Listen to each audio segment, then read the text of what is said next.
പഴയ എൻ്റെ അഡ്രസ്സിലേക്ക് വന്ന ലെറ്റർ തുറന്ന് നോക്കിയപ്പോഴാണ് ഈ വാർണിംഗ് എൻ്റെ ശ്രദ്ധയിൽപ്പെട്ടത്. ഉടനെ തന്നെ ഗവൺമെൻറ് വെബ്സൈറ്റ് എടുത്ത് എൻ്റെ റിസർച്ച് തുടങ്ങി. അപ്പോൾ ഇന്നത്തെ നമ്മുടെ ചിന്താവിഷയം ഇതാണ്. അപ്പം ഇങ്ങനെ തുടങ്ങല്ലേ.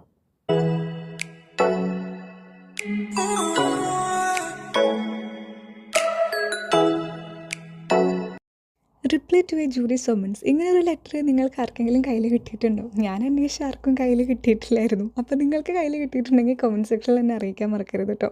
അപ്പോൾ ഈ പരീക്ഷയ്ക്ക് ആദ്യത്തെ 15 മിനിറ്റ് ക്വസ്റ്റ്യൻ പേപ്പറൊക്കെ വിശദമായി വായിച്ചിരിക്കും പോലെ ഞാനും കുറച്ച് നേരം ഇതെന്താ സംഭവം എന്ന് അറിയാൻ വേണ്ടി ടൈം എടുത്തു.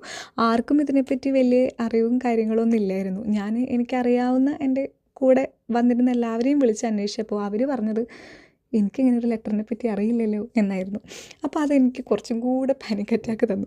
കാരണം എന്താണെന്ന് വെച്ചാൽ ഞാൻ പറഞ്ഞല്ലോ, ഇതെൻ്റെ പഴയ അഡ്രസ്സിലേക്ക് വന്ന ലെറ്ററാണ്. ആ ലെറ്ററിലുണ്ടായിരുന്നു നമ്മളിത് കിട്ടിയ ആസ് സൂൺ ആസ് പോസിബിൾ നമുക്കതിന് റെസ്പോൺസ് കൊടുക്കേണ്ടത് നിങ്ങളുടെ റെസ്പോൺസിബിലിറ്റി ആണെന്നുള്ളത്. പക്ഷേ എനിക്ക് കയ്യിൽ ലെറ്റർ വരാൻ വേണ്ടി കുറേ ദിവസം എടുത്തു. അപ്പോൾ അതായിരുന്നു എനിക്ക് കുറച്ചും കൂടെ ടെൻഷൻ വരാനുള്ള കാരണം.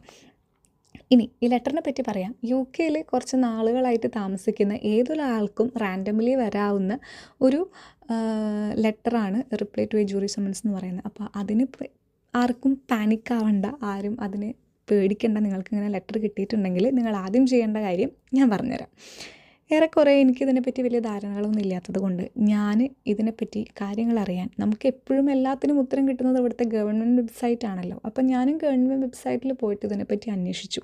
റെസ്പോൺസ് കൊടുക്കേണ്ടത് നമ്മുടെ റെസ്പോൺസിബിലിറ്റിയാണ്. അപ്പോൾ അതുകൊണ്ട് ഞാൻ നമ്മുടെ കിട്ടിയ ലെറ്ററിൽ തന്നെ ഇതിനുള്ള റെസ്പോൺസും കൊടുക്കാനും എൻവലപ്പ് അടക്കം അവരെല്ലാ സെറ്റപ്പും തന്നിട്ടുണ്ടായിരുന്നു. അപ്പോൾ അതിന് റെസ്പോൺസ് കൊടുക്കാം എന്നുള്ള രീതിയിൽ ഞാൻ കാര്യങ്ങളൊക്കെ മനസ്സിലാക്കി നമ്മുടെ ബേസിക് ഡീറ്റെയിൽസൊക്കെ ഫില്ല് ചെയ്തുകൊണ്ടിരിക്കുകയാണ്. അങ്ങനെ ഞാൻ നോക്കിയപ്പോൾ ഒരു അഡ്വൈസറായിട്ട് ചാറ്റ് ചെയ്യാനുള്ളൊരു ഓപ്ഷൻ കൂടെ അതിലുണ്ടായിരുന്നു. ഞാൻ ഇതിനെ പറ്റിയിട്ടുള്ള കാര്യങ്ങളൊക്കെ വേറൊരു വേർഡ് ഫയലിൽ വെച്ചിട്ടുള്ളത് കൊണ്ട് എനിക്ക് ചാറ്റ് കുറച്ചും കൂടെ ക്ലിയർ ആയിട്ട് അവരുടെ അടുത്ത് കമ്മ്യൂണിക്കേറ്റ് ചെയ്ത് കാര്യങ്ങൾ മനസ്സിലാക്കാൻ കുറച്ചും കൂടെ ഹെൽപ്പായി. കാരണം ഈ ലെറ്റർ ഈ 14 ദിവസമൊക്കെ കഴിഞ്ഞിട്ടാണ് എൻ്റെ കയ്യിലേക്ക് കിട്ടുന്നത്. അപ്പോൾ നമ്മുടെ ഭാഗത്തു നിന്ന് ഇനി വേറെ എന്തെങ്കിലും അഡീഷണൽ കാര്യങ്ങൾ ചെയ്യാനുണ്ടോ എന്നൊക്കെയായിരുന്നു ഞാൻ ചോദിച്ചത്. പക്ഷേ ഇല്ല, നിങ്ങളുടെ കയ്യിൽ എന്നാണോ ഈ ലെറ്റർ കിട്ടിയത് അവർ മെൻഷൻ ചെയ്തിട്ടുള്ള ഡേറ്റിന് മുൻപ് നമുക്ക് റെസ്പോൺസ് കൊടുക്കുക എന്നുള്ളതാണ് ഇതിൽ മെയിനായിട്ടുള്ളൊരു കാര്യം എന്ന് പറഞ്ഞത്.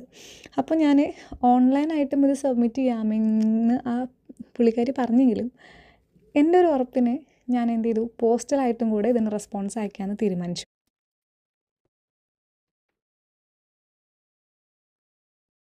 ഇതിന് ഞാൻ എന്തുകൊണ്ട് എലിജിബിൾ അല്ല എന്നുള്ള കാര്യം, അല്ലെങ്കിൽ എനിക്കിത് എന്തുകൊണ്ട് അറ്റൻഡ് ചെയ്യാൻ പറ്റില്ല എന്നുള്ള കാര്യം വിശദമായി എഴുതിയിട്ട് ഞാൻ അങ്ങനെയും കൂടെ റെസ്പോൺസ് ഇടാം എന്ന് കരുതിയിട്ട് അതിനുള്ള പേപ്പേഴ്സൊക്കെ ശരിയാക്കിക്കൊണ്ടിരിക്കുകയാണ്. അപ്പോൾ നിങ്ങൾക്ക് ആർക്കെങ്കിലും ഇതേപോലെ ലെറ്റർ നമ്മുടെ കൗൺസിലിൻ്റെ ഭാഗത്തുനിന്ന് വന്നിട്ടുണ്ടെങ്കിൽ നിങ്ങളാരും പാനിക് ആവരുത്. റെസ്പോൺസ് കൊടുക്കുക. നിങ്ങൾക്ക് പോകാനായിട്ട് താല്പര്യം ഉണ്ടെങ്കിൽ താല്പര്യം ഉണ്ടെന്ന് അറിയിക്കുക, ഇല്ല എന്നുണ്ടെങ്കിൽ ഇല്ല എന്ന് അറിയിക്കുക. പക്ഷേ ഇതിന് ബേസിക് കുറച്ച് ക്രൈറ്റീരിയാസും കാര്യങ്ങളൊക്കെ ഉണ്ട്.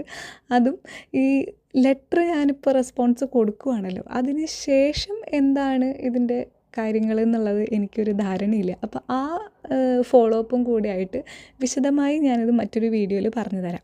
Okay, thank you so much for watching. ഇനി നിങ്ങൾക്ക് ഇതിനെപ്പറ്റി എന്തെങ്കിലും ഡൗട്ടുകളോ അല്ലെങ്കിൽ എന്തെങ്കിലും സജഷൻസോ അങ്ങനെ എന്തെങ്കിലും കാര്യങ്ങളുണ്ടെങ്കിൽ നമുക്ക് കമൻറ്റ് സെക്ഷനിൽ കണ്ടുമുട്ടാം. അതുവരേക്കും Tata, bye bye, take care.